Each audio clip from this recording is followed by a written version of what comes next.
Sabe, de arranha-céus gigantescos até o aplicativo que está no celular, todos os grandes projetos do mundo, sem exceção, seguem uma regra secreta para dar certo. E o mais curioso, essa regra está escondida bem ali no comecinho, onde quase ninguém olha.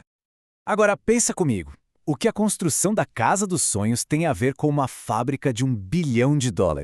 Parece que nada, né? Um é um projeto super pessoal, o outro uma aposta industrial gigantesca. Mas a conexão entre os dois é, no mínimo, surpreendente. É que no fundo, os princípios de um bom planejamento são os mesmos para tudo. O mapa do sucesso, tanto para a casa quanto para a fábrica, nasce exatamente no mesmo lugar. Para a gente desvendar esse segredo, o nosso caminho vai ser o seguinte: a gente começa com um projeto bem familiar, em casa mesmo.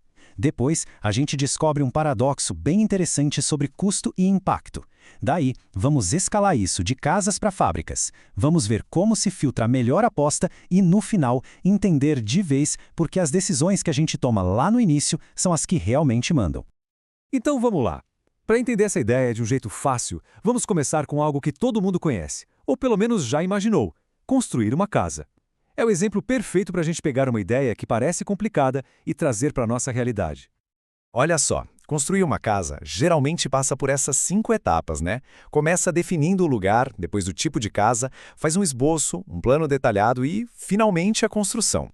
Mas o pulo do gato está no que acontece em cada uma delas, principalmente nas primeiras.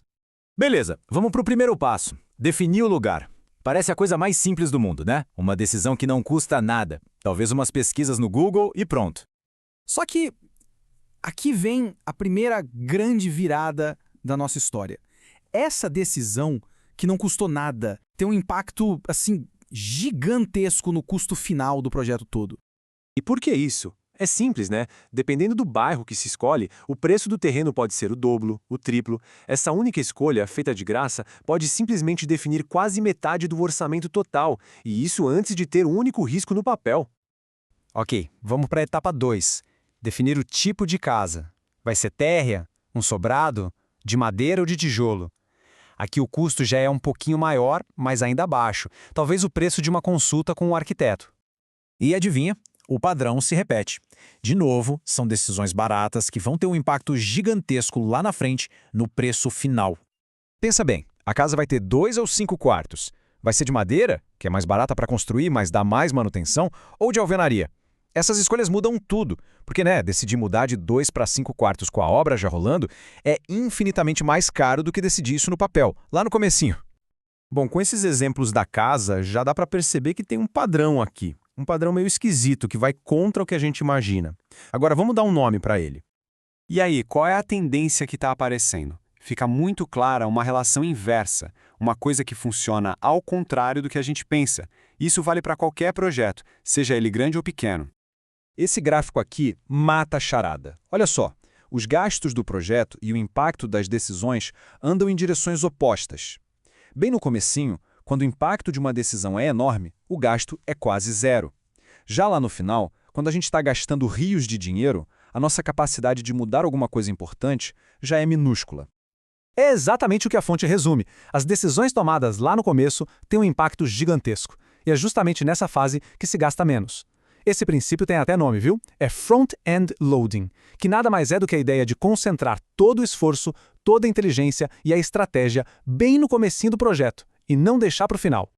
Certo, agora vamos pegar essa ideia e aumentar a escala. Vamos sair da nossa casinha e entrar no mundo dos projetos industriais. Projetos gigantes onde os valores e os riscos são absurdamente maiores. E a lógica é exatamente a mesma. O que muda é a escala e os nomes. Em um projeto industrial, a maior influência no custo final também acontece lá no início, na tal da fase conceitual. É ali, muito antes de qualquer tijolo ser colocado, que as decisões que realmente importam são tomadas. O grande desafio aqui, claro, é a complexidade. Quem planeja esses projetos gigantes lida com um número de opções que dá até tontura. Então, como é que se aplica esse princípio de um jeito que funcione de verdade? Pensa só no tipo de pergunta que surge. É melhor ampliar uma linha de produção que já existe ou construir uma fábrica novinha em folha?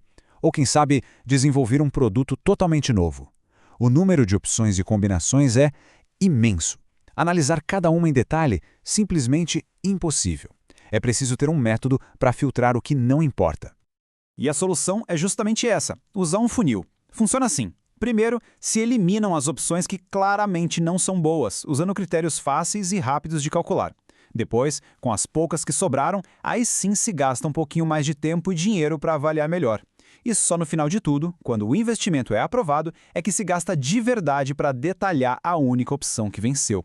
Bom, para a gente fechar, vamos entender a lógica final por trás disso tudo. O que faz essa abordagem não ser só uma boa ideia, mas algo absolutamente essencial. A relação aqui é super clara. Quanto mais preciso se quer ser, mais caro fica. Para ter uma estimativa de custo bem certinha, com margem de erro pequena, o investimento em engenharia é altíssimo. Já lá no comecinho, na fase conceitual, a estimativa tem uma margem de erro bem maior, claro, mas ela é muito mais barata e rápida de conseguir. E essa é a grande lição de tudo isso. Anota aí, é muito melhor estar mais ou menos certo no começo do que estar perfeitamente errado no final. Tomar as grandes decisões, aquelas que dão a direção do projeto, mesmo com pouca informação, é muito mais inteligente do que tentar consertar um caminho errado lá na frente, com todos os detalhes do mundo, quando mudar qualquer coisa já custa uma fortuna. Isso tudo nos deixa com uma pergunta para pensar. Em qualquer projeto que se comece, qual é aquela decisão do dia 1? Aquela que não custa quase nada, mas que tem o poder de definir todo o resultado lá na frente. Parar para pensar nisso pode mudar completamente o jogo.